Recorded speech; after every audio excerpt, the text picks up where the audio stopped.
नमस्कार, मैं कुमारी श्रेया। शिक्षा की बात हर शनिवार कार्यक्रम के इस नए अंक में आप सभी शिक्षा प्रेमियों का हार्दिक स्वागत है, सादर अभिनंदन है।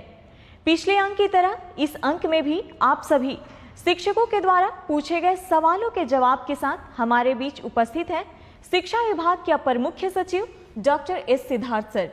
सर, बहुत बहुत स्वागत है आपका शिक्षा की बात हर शनिवार के इस नए अंक में। सर, आज का जो सबसे पहला सवाल है वो ट्रांसफर के संबंध में है।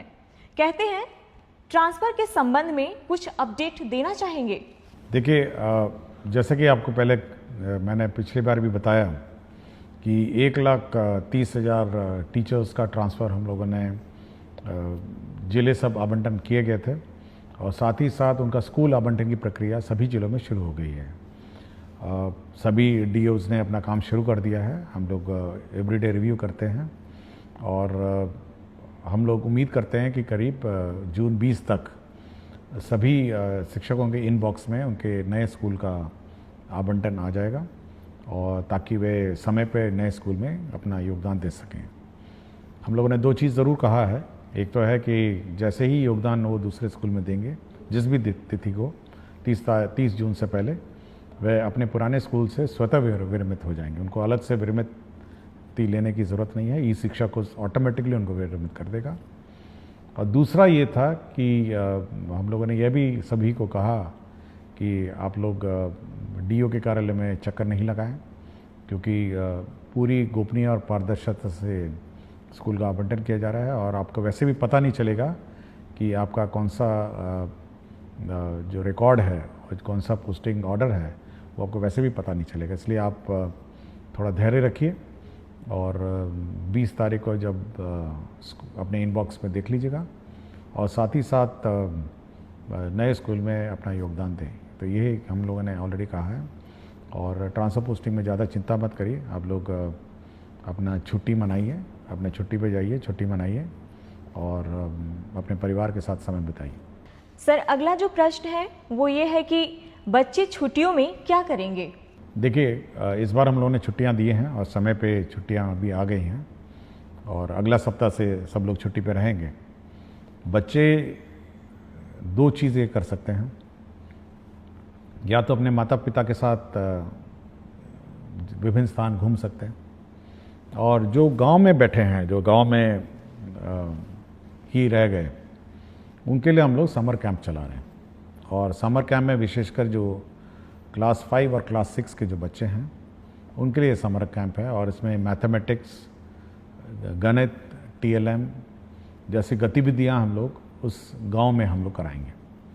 तो जो बच्चे घूमने जा रहे हैं अच्छी तरह घूमें और जो बाकी बच्चे बच गए हैं वे समर कैंप में भाग लें और अपना गणित और टीएलएम के माध्यम से मतलब शिक्षा विद जॉय, मतलब खुशी खुशी अपना कोई ले। दूसरा है कि हम लोगों ने, आपको जानकारी होगा, हम लोगों ने होमवर्क भी सभी कक्षाओं के लिए वेबसाइट में डाला है और सभी स्कूल के जो टीचर्स हैं वो डाउनलोड करके बच्चों को अपना होमवर्क लिखवाएंगे। तो जब भी आपको समय मिले तो बच्चे अपना होमवर्क करें और अभिभावक से अनुरोध है कि वे बच्चों को अपना होमवर्क करने में मदद करेंगे। सर, एक शिक्षिका हैं प्रियदर्शिनी नवादा से, कहती हैं छात्रों को गर्मियों की छुट्टी में दिए गए गृह कार्य को लेकर क्या विभाग द्वारा कोई अभिभावकों के लिए वीडियो या ऑडियो संदेश या व्हाट्सएप मैसेजिंग सामग्री साझा की जाएगी जिससे वे सही ढंग से मार्गदर्शन कर सकें? देखिए, हम लोगों ने चिट्ठी दी है और ऐसा कोई हम लोग वीडियो मैसेजेस नहीं देंगे।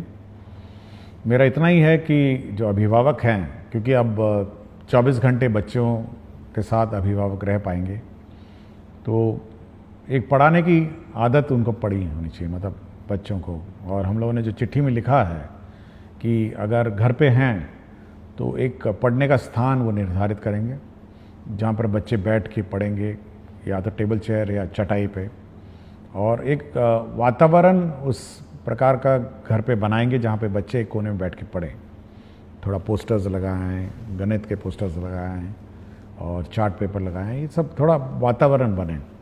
तो जो बच्चे घर पे हैं, हम चाहते हैं कि एक पढ़ने की ललक माता पिताओं के साथ बैठ के हो उसकी, और ये लर्निंग प्रोसेस जो है उसको और रुचिकर बनाने की कोशिश करें, ताकि जब वे स्कूल में बाद में आएँ तो एक पढ़ने की ललक उसमें हो और एक पढ़ने की आदत हो, और बच्चे खेलें कूदें। मतलब छुट्टी का समय है, बरसात भी आई गई है, तो बच्चे अपना खुशी मनाएंगे। और जो बच्चे माता पिताओं के साथ घूमने गए हैं तो अपने जहाँ जहाँ स्थल गए हैं वहाँ पे लर्न करेंगे और सीखेंगे। हम लोगों ने होमवर्क भी ऐसी प्रकार दिया है कि जब आप बाहर जाएंगे तो किस प्रकार के गतिविधि और किस प्रकार की चीज़ें ऑब्ज़र्व करेंगे और उसका आप रूपरेखा अपने होमवर्क में लिखेंगे। तो जब लौटेंगे तो आपका होमवर्क टीचर देखेंगे, चेक करेंगे, और आपने क्या आनंद और क्या आपने खेल कूद किया है इसके बारे में पूछेंगे। तो ये खुशी का माहौल होना चाहिए माता पिताओं के साथ, टीचर्स के साथ, अब बच्चों के साथ, कि वे छुट्टी मनाएं। सर अगला प्रश्न है कि नमस्कार सर मैं एक डाइट व्याख्याता हूँ। सर हम लोगों की छुट्टी से संबंधित अक्सर अलग अलग आदेश निकाले जाते हैं और उस आदेश के तहत हम लोगों को आर्थिक, शारीरिक के साथ साथ पारिवारिक समस्याओं का सामना करना पड़ रहा है। जैसे 3 दिन से अधिक की छुट्टी प्राचार्य स्तर से नहीं बल्कि निदेशक महोदय के स्तर से होगी। सर हम लोग मानसिक उत्पीड़न से गुजर रहे हैं, कृपया समाधान करने की कृपा करें। देखिए, अभी कुछ दिन पहले जो SCRT के डायरेक्टर ने पूछा कि सर स्कूलों में तो बंद है, क्या हम लोग ट्रेनिंग समर वेकेशन में कराएं नहीं कराएं। तो मैंने उनसे स्पष्ट कहा कि जब सब स्कूल बंद हैं, सब टीचर्स बाहर हैं, तो आप किस चीज़ का ट्रेनिंग कराएंगे। तो मेरे ख्याल से हम लोगों ने मना कर दिया, भाई जब टीचर्स ट्रेनिंग छुट्टी पे हैं तो डायरेक्ट उसके दौरान नहीं होगी। दूसरा है, हम लोग का ये विचार है कि जो छुट्टियां हैं वो सब ऑनलाइन ली जाए और प्रक्रिया भी ऑनलाइन हो। टीचर्स की जो प्रक्रिया है हम लोग ने स्पष्ट कर दिया है कि ऑनलाइन होगी, और आपको जानकारी होगा कि कुछ ही दिन पहले हम लोगों ने ये गाइडलाइन इशू किया है, जिसमें स्पष्ट किया है कि किस प्रकार की छुट्टी कौन स्वीकृत करेगा और कितने दिनों में स्वीकृत करेगा। तो छुट्टियां स्वीकृति में स्पष्टता होनी चाहिए, ये हम लोग का मत है। टीचर्स के लिए हम लोगों ने कर दिया है, तो डाइट के लिए भी हम कर देंगे। सर अगला सवाल कुमारी निधि प्राथमिक विद्यालय सुहाग किशनगंज से करती हैं। कहती हैं, एसीए सर को मेरा प्रणाम। महोदय, मेरे विद्यालय में शून्य निवेश पर एक निपुण बाल मंच कोना बनाया गया है, जिसमें बच्चे अपने मन की करते हैं और अपने द्वारा लिखी हुई कविताएं, कहानियां, अपने द्वारा हस्त निर्मित वस्तुएं और जो भी उन्हें मन करता है वह वहां पर बनाकर प्रदर्शित करते हैं। क्या ऐसा निपुण बाल मंच कोना हर विद्यालय के लिए तैयार किया जा सकता है? महोदय, यह बच्चों के लिए काफी रोचक, उत्साहवर्धक और रचनात्मक रहेगा। धन्यवाद। देखिए, मैं इस निपुण बाल मंच को देखना चाहूँगा, क्योंकि अब तो छुट्टियाँ हैं, तो जब भी खुलेगी तो मैं ज़रूर इस निपुण बाल मंच को देखना चाहूँगा। और मेरा अपना मानना है कि जो बच्चे अपने स्वतंत्र और स्वच्छ भाव से जब कोई भी चीज़ की रचना करते हैं तो वह उत्कृष्ट होती है, और अपने जो भावनाओं का जो प्रकटीकरण है वो मतलब बिल्कुल स्वतंत्र रूप में जब करते हैं तो बिल्कुल उच्च कोटि का होता है। तो सभी स्कूलों को यह उम्मीद और कोशिश होनी चाहिए कि बच्चों की जो भावनाएं हैं, बच्चों का जो हुनर है, उसको प्रकट करने का मौका देना चाहिए। और मैं ज़रूर इस विद्यालय में इस मंच को देखना चाहूँगा जब भी मुझे समय मिलेगा। सर अगला सवाल, मैं एक भुक्तभोगी डाइट व्याख्याता हूँ। सर मुझे जानना है कि एक शिक्षक या व्याख्याता कितने घंटे तक बिना थके पूरी ऊर्जा के साथ पठन पाठन का कार्य निर्बाध रूप से जारी रख सकते हैं।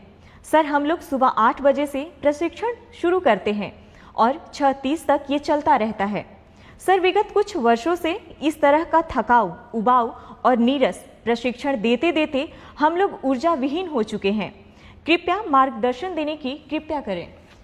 देखिए, बड़ी चिंता का विषय है। मैंने और मेरा अपना मत है कि जो भी टीचर है, जब तक वो एंजॉय नहीं करेगा अपना टीचिंग प्रोसेस को, तो कुछ नहीं डिलीवर करेगा, खड़ा रहेगा, रूटीन वे में कुछ पढ़ाएगा।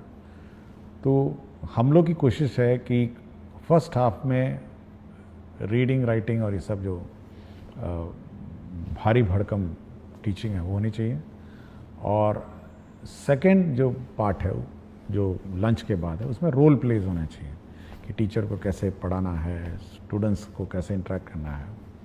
तो हम एक बार फिर से इसको रीलुक करेंगे छुट्टियों में कि कैसे पाठ्यक्रम पढ़ाए जाए, क्योंकि हेवी पाठ्यक्रम पढ़ा के आप डिलीवर नहीं कर सकें। और हम लोग का उद्देश्य जो है बेसिकली डाइट का वो सब्जेक्ट पढ़ाना नहीं है। हम लोग का उद्देश्य यह है कि बच्चे कैसे पढ़ाया जाए, बच्चे अध्ययन कैसे करेंगे और बच्चों का जो एक्टिविटी है वो कैसे हो, इस पर ज़्यादा ध्यान है। नॉट कि बैठ के फिजिक्स पढ़ाएं, केमिस्ट्री पढ़ाएं, ये हम लोग का काम नहीं है। इसलिए इसको एक बार डिज़ाइन करेंगे, और जब भी समर वेकेशन के बाद डाइट और एससीईआरटी के कोर्सेज शुरू होंगे तो एक नए लुक में हम लोग इसको लॉन्च करेंगे। सर, एक शिक्षक हैं संजय यादव, उत्क्रमित मध्य विद्यालय कोडरा हाता, हथवा, गोपालगंज से, कहते हैं, महोदय, आपके द्वारा अभिभावक शिक्षक संगोष्ठी के लिए एक कैलेंडर जारी किया गया है।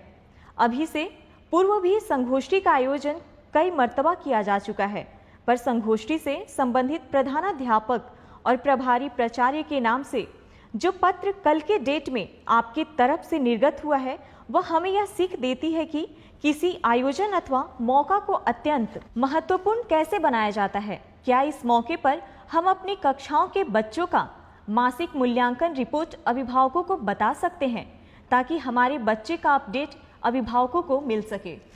देखिए, आज शनिवार है और आज छुट्टी से पहले संगोष्ठी के लिए संबंध में मैंने पत्र लिखा था। इसमें देखिए, ये जो पेरेंट टीचर मीटिंग है ये बहुत महत्वपूर्ण मीटिंग है, और इसमें इसीलिए मैं इसको बहुत महत्वता देता हूँ और इसीलिए मैं अपने दस्तखत से इसको निर्गत करता हूँ। देखिए, इसमें बच्चों का क्या प्रोग्रेस रहा है यह टीचर को बताना होता है। जो क्लास टीचर होती है उसको बताना होता है कि आपका बच्चा ठीक है, आपका बच्चा पढ़ाई में थोड़ा कमज़ोर है, घर पे पढ़ाइए। उसके प्रोग्रेस के बारे में पेरेंट्स को बिल्कुल स्पष्ट होना चाहिए। मैथ्स का, फिजिक्स का, रीडिंग है, सब है। तो ये बिल्कुल बहुत ही महत्वपूर्ण है, और अगर यदि बच्चा समय पे स्कूल नहीं आता है तो माता पिताओं को उसको बोलना भी पड़ता है। तो ये एक बहुत ही इम्पॉर्टेंट फोरम है जहाँ पे माता पिता के साथ टीचर इंटरेक्ट करते हैं, बच्चे के शैक्षणिक कार्यों के बारे में चर्चा करते हैं। देखिए, स्कूल में तो टीचर गाइड करते हैं, लेकिन घर पे माता पिता गाइड करते हैं, और एक बहुत महत्वपूर्ण गाइड करने का एक माध्यम है। इसलिए माता पिता को भी पता होना चाहिए कि उनका बच्चा क्या कर रहा है, स्कूल में कैसी पढ़ाई कर रहा है, क्या उसकी रुचि है। तो ये बहुत महत्वपूर्ण कार्य है। और हम लोगों ने आज जो लास्ट पेरेंट टीचर मीटिंग है छुट्टी से पहले, वह इसीलिए किया कि बच्चों को पता होना चाहिए कि स्कूल ने उनको होमवर्क दिया। हो सकता है माता पिता को नहीं पता चले कि आज होमवर्क भी दिया है, या पेरेंट्स को क्या करना है, समर कैंप के बारे में वो जानकारी देंगे, और पेरेंट्स को क्या छुट्टियों में बच्चों के साथ करना है इसके बारे में गाइड करने के लिए ही आज जो पेरेंट टीचर मीटिंग का आयोजन किया जा रहा है। तो वो इसी का महत्वपूर्ण एक अंश है। सर, अगला सवाल रवि शंकर दास, यूएमएस खरुधा प्रखंड, ठाकुरगंज, जिला किशनगंज से करते हैं। आदरणीय एससीए सर, हमारे विद्यालयों में प्रत्येक शनिवार को जिस प्रकार बैकलेस सैटरडे में विभिन्न प्रकार के एक्टिविटीज को शामिल किया गया है उसमें योग को भी समाहित करने की कृपा की जाए, जिससे हमारे बच्चों को योग का लाभ प्राप्त हो सके। देखिए, बैकलेस सैटरडे में कुछ तो हम लोग फिक्स्ड आइटम्स हैं, कुछ तो हम लोगों ने ये जारी कर दिया है, और आप वेबसाइट में नया बैकलेस सैटरडे के गाइडलाइंस देख सकेंगे। इसके अलावा स्कूल पर ये हम लोगों ने छूट दी है कि योग करें या जो भी सिखाना चाहे, क्योंकि अगर हम लोग कंपलसरी कर देंगे यह संभावना है कि वहाँ लोकल टीचर नहीं मिलेंगे। तो यह स्कूल पे छोड़ दिया गया है कि इसके अतिरिक्त जो करना चाहें और जो एक्टिविटी करना चाहें तो वो कर सकते हैं। और योग बहुत अच्छी बात है और बहुत सारे स्कूल कराते भी हैं। तो बैकलेस सैटरडे में बिल्कुल फ्रीडम है जो करिकुलम है उसके अतिरिक्त है। डिज़ास्टर पे बात होती है, संगीत के बारे में बात होती है, स्पोर्ट्स के बारे में बात होती है, और बच्चे को जो की चीज़ रुचि और जो क्यूरोसिटी है उसके बारे में बात होती है। इसलिए हम लोग बिल्कुल छूट दी हुई है। ये बिल्कुल टाइड अप सैटरडे नहीं है कि यही करना है और इसी पर काम करना। सर, एक शिक्षिका है बेबी कुमारी गोनवा पोवारी उच्च विद्यालय से, कहती हैं सर, क्या हर महीने होने वाली अभिभावक शिक्षक संगोष्ठी के लिए कोई एकीकृत रिपोर्टिंग प्रारूप या पोर्टल विभाग उपलब्ध कराएगा जिससे सभी विद्यालय एक समान रूप से रिपोर्ट भेज सके? देखिए, इतना रिपोर्ट अगर आने लग जाए तो हम लोग का तो विभाग बिल्कुल का सर चकरा जाएगा, और ज़्यादा रिपोर्ट हम लोग को चाहिए भी नहीं। हम लोग देखिए, हम लोग ये उम्मीद करते हैं कि अभिभावक और जो शिक्षकगण उस स्थानीय स्तर पर समस्याओं का समाधान करेंगे, स्थानीय स्तर पर अपना हल निकालेंगे। अब हर चीज़ हम रिपोर्ट लेके, हर चीज़ हम अगर इकट्ठा करने लगे तो उसका कोई हल हम नहीं निकाल पाएंगे। हाँ, फीडबैक अगर आपके पास है कोई संगोष्ठी के बारे में कि कैसे अच्छा करना है या उसमें सुधार करना है, तब तो बात सही है, लेकिन हर चीज़ का रिपोर्ट हम नहीं ले सकते। नहीं, ये हम चाहते हैं कि पेरेंट और स्टूडेंट और टीचर आपस में स्थानीय स्तर पर विचार करें और मामले का समाधान निकालें। सर, एक शिक्षिका है अंकिता दरभंगा से, कहती हैं सर, कुछ स्कूलों में अभी भी कुछ बच्चों को अभ्यास पुस्तिकाएं नहीं मिली हैं। क्या इसके लिए एक तेज ट्रैक शिकायत निवारण प्रणाली बनाई जा सकती है जिससे हम संगोष्ठी से पहले यह सुनिश्चित कर सकें? देखिए, मैंने कहा था कि छुट्टियों से पहले सभी किताबें मिल जाएं, और अगर मिली नहीं तो मैं ऑब्वियसली संबंधित में कार्रवाई करूँगा। मैंने बहुत स्पष्ट कहा था, और ये कहा था कि बच्चे छुट्टियों से जाने से पहले किताब लेके जाएंगे और पढ़ेंगे। एक बार हम लोग रिव्यू करेंगे अभी, क्योंकि छुट्टियां हैं, कि किस किस को किताबें नहीं मिली और किस कारण से नहीं मिली। लेकिन ये यदि नहीं मिली है तो बड़ा चिंता का विषय है। मैं पहले भी बोल चुका हूँ, और पिछली बार भी मैंने कहा, एक बच्चे ने किताबों के बारे में चर्चा भी की थी, तो अगर नहीं मिली तो मैं इस पर एक बार समीक्षा करूँगा और देखेंगे, इसको कोई रिजॉल्व करने की कोशिश करूँगा। और अगर कोई इशू होगा तो हम लोग कोशिश करेंगे कि अब तो टीचर तो है नहीं, तो बच्चों को आइडेंटिफाई करना भी मुश्किल है, तो एटलीस्ट जो छूट गए हैं, जिस दिन स्कूल खुलेगा वहाँ पर उस किताबें रखी रहेंगी। सर, अगला सवाल है, सर, पीटीएम के लिए निर्गत पत्र अत्यंत शानदार है। आप तो सबसे बड़े पदाधिकारी हैं, हम शिक्षक तो पीटीएम अच्छे से ही करेंगे, पर शिक्षा विभाग के पदाधिकारी यदि विद्यालयों में पीटीएम को देख पाते तो निश्चित रूप से इसकी गुणवत्ता में बढ़ोतरी होती। देखिए, पीटीएम के बारे में हम लोगों ने ज़रूर आंकड़े मांगे हैं कि कितने बच्चे आए थे, कितने माता पिता आए थे और क्या चर्चा हुई थी। तो एक गूगल शीट हम लोगों ने निदेशक के माध्यम से हम लोगों ने निर्गत किया है, तो उतना डेटा तो हम लोग को आ ही जाएगा कि कितने माता पिता पेटीएम आए थे और क्या हुआ था। मैंने जैसा कहा, देखिए, हर चीज़ को अब हम लोग इतनी क्षमता भी नहीं है कि इतनी बड़े 77,000 स्कूल में पीटीएम हो रहा है तो मॉनिटरिंग है। बट हाँ, फ़ोटो है उसमें, आपके पीटीएम का फ़ोटो है कि सच्ची में पीटीएम हुआ था या नहीं हुआ था, ये सब रिकॉर्ड्स है। और मैं चाहता हूँ कि कुछ ज़्यादा मतलब मॉनिटरिंग, इतनी मॉनिटरिंग मत करवाइए कि मतलब व्यवस्था में हम कन्फ्यूजन में हो जाएं। टीचर्स और स्टूडेंट और पेरेंट्स अपनी कोई व्यवस्था करवाइए और इस व्यवस्था को अपने संचालन कराइए। सर, अगला सवाल आशीष कुमार विद्यालय प्राथमिक विद्यालय तिरसकुंड जिला अररिया से, कहते हैं सरकारी विद्यालय में विद्यालय अभिभावक गोष्ठी एक बहुत ही सकारात्मक पहल है। जिस प्रकार टीचर ऑफ द मंथ का पुरस्कार विभाग द्वारा दिया जाता है, विद्यालय भी हर गोष्ठी में एक बेस्ट परफॉर्मेंस देने वाले बच्चों के अभिभावक को सम्मानित करे और वर्ष के अंत में सभी गोष्ठी में सबसे अधिक सक्रिय अभिभावक को सम्मानित करे तो इस कार्यक्रम में और अधिक सक्रियता बढ़ सकती है। देखिए, हर स्कूल का अपना विद्यालय संचालन समिति है और हम चाहेंगे कि उस विद्यालय संचालन समिति है, जो कमेटी है, उसमें जो अभिभावक हैं वही सदस्य रहते हैं और थोड़ा बढ़ चढ़ कर अपना योगदान देंगे।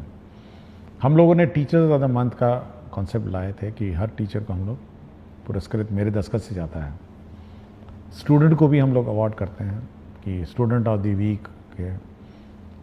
ये होना चाहिए कि जब भी अब पेटीएम होता है वहाँ पर उस पेरेंट्स के सामने इस बच्चे को पुरस्कृत करिए कि ये one of the best student है।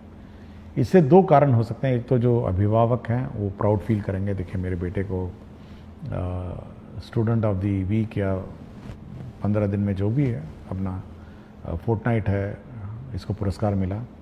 और दूसरे जो अभिभावक हैं उनको ये प्रेरणा होगी कि भाई मेरा बच्चा भी अच्छा परफॉर्म करे। तो ये बहुत ही इम्पोर्टेंट फोरम है कि उस फोरम पर के सामने आप ये पुरस्कार देंगे तो ये एक अच्छी बात होगी। मतलब ये कि उस पेरेंट्स के सामने सभी पेरेंट बैठे हुए हैं तो बच्चों को पुरस्कृत की जाए। सर, आज का आखिरी सवाल। सुहानी कुमारी वर्ग 7वीं कन्या मध्य विद्यालय अमला की छात्र हैं। कहती हैं, सर मुझे सारी किताबें मिल गई है, उसके लिए सर का धन्यवाद। पर मेरे मन में एक प्रश्न है कि आपके बहुत सारे फोटो हम देखे हैं और सभी में आप वाइट शर्ट पहनते हैं, तो क्या इसके पीछे कोई राज है? सर, हम बच्चे जानना चाहते हैं। देखिए, पिछली बार आपने प्रश्न उठाया था आपकी किताबों के बारे में, तो अच्छी बात है किताबें मिल गई हैं। और एक और प्रश्न भी था कि सुपौल में एक स्कूल था जो नया बना हुआ था और उसका संचालन नहीं हो रहा था, वो भी शुरू हो गया था मंडे को, वो भी शुरू हो गया। तो जो भी प्रश्न पिछले बार इश्यूज़ उठे थे उनका समाधान हो गया है। जहाँ तक वाइट शर्ट की बात है, देखिए इसकी दो कारण हैं। देखिए हर स्कूल का अपना यूनिफॉर्म होता है, उसका ये कारण होता है कि सभी बच्चे मतलब एक तरह दिखते हैं, मतलब नीले कमीज़ों में दिखते हैं। और दूसरा, उनको उस कमीज़ पे ज़्यादा ध्यान नहीं देना है। मतलब जब स्कूल के लिए तैयार होकर आते हैं तो एक ही कमीज़ है, मतलब नीली कमीज़ पहननी है, नीली पैंट पहननी है या निकर पहनना है। और उसी प्रकार मेरा भी जो कबर्ड है उसमें ऑफिस के लिए जब तैयार होता हूँ तो केवल दो ही प्रकार के कपड़े हैं, वाइट कमीज़ें हैं और ब्लैक पैंट है। तो मुझे ध्यान और मुझे दिमाग नहीं लगाना पड़ता है कि आज सुबह ऑफिस में क्या पहन के जाऊंगा। उसी वाइट में से एक शर्ट उठाता हूँ, उसी ब्लैक पैंट में पैंट पहनता हूँ और मुझे अपने मन और मस्तिष्क में तनाव नहीं रहता है। एक तो फॉर्मल है, मैं तो कोई रंगीन नहीं पहन सकता हूँ और मतलब जीन्स और टी शर्ट पहन के तो ऑफिस नहीं जा सकता। एक बहुत ही सभ्य और फॉर्मल ओकेशन है। और दूसरा ये है कि ज़्यादा दिमाग लगाने की आवश्यकता नहीं मुझे। ज़्यादा दिमाग अपने काम पे लगाइए, ज़्यादा दिमाग अपने मतलब जो आज दिन भर करना है उसके बारे में सोचिए कि आज दिन भर क्या करना है। तो ज़्यादा दिमाग मेरा उसी में लगता है। और जब मैं नहाता हूँ तब सोचता हूँ कि आज दिन भर का क्या काम है, उसको रिवाइज़ करता हूँ कि ऑफिस जाऊँगा तो ये करूँगा, फिर 11 बजे ये करूँगा, 12 बजे ये करूँगा, 12:30 इन लोगों को मैंने समय दिया है और 1 बजे 1:30 बजे मैं खाना खाने आऊँगा, फिर 3 बजे ये करूँगा। तो पूरा रिवाइज़ होता है, एक पूरा प्रक्रिया। जब मैं तैयार हो रहा था तो पूरा मेरा दिनचर्या बिल्कुल रिवाइज़ होता है, मेरे दिमाग में बैठा रहता है। मुझे कभी भी एंगेजमेंट पैड देखने की ज़रूरत नहीं है कि आज दिन भर मुझे क्या करना है। और पूरा कंठस्थ याद रहता है कि शाम 7 बजे 8 बजे आज किसी की शादी में जाना है, आज किसी के सालगिरह में जाना है, ये भी नपा तुला रहता है। तो इसलिए ये दिमाग बिल्कुल नहीं लगाना पड़ता मुझे। और कमीज और पैंट और शर्ट में मैं ज़्यादा दिमाग नहीं लगाता। वाइट शर्ट और ब्लैक पैंट यही दो है जो मैं ऑफिस पहन के जाता हूँ। इसके अतर मैं कोई रंग नहीं पहनता हूँ। इसलिए मैं बच्चों को भी कहता हूँ अपना यूनिफॉर्म पहनिए, सभी लोग यूनिफॉर्म पहनिए, सभी इज्जत से दिखेंगे और ज़्यादा माथापच्ची नहीं है। कभी कभी मैं देखता हूँ बच्चे यूनिफॉर्म नहीं पहनते, कोई रेड टी शर्ट पहना हुआ है, कोई वाइट टी शर्ट पहना हुआ है, तो एक तो भिन्नता हो जाती है ना स्कूल में, एक जैसे दिखते नहीं हैं, समानता नहीं है स्कूल में। और अगर हम लोग छोड़ दें बिना यूनिफॉर्म के तो आप सोचते हैं कि जो अमीर बच्चा है वो अमीर बच्चे की तरह ड्रेस करने लग जाएगा, जो गरीब बच्चा है वो गरीब की तरह ड्रेस करने लगेगा। एक कंपटीशन और प्रतिस्पर्धा हो जाएगी कि देखिए वो बहुत अच्छा पहन के आई है, वो बहुत अच्छा पहन के आया है, हम भी पहनेंगे। तो ये सब छोड़ के सब एक रूपता, एक साथ कपड़े पहनिए और ध्यान शिक्षा और शिक्षा ग्रहण में लगाइए। बहुत बहुत धन्यवाद सर। शिक्षा की बात हर शनिवार कार्यक्रम के अगले सप्ताह में आप सभी शिक्षकों और बच्चों के प्रश्नों के साथ फिर से मिलेंगे। धन्यवाद।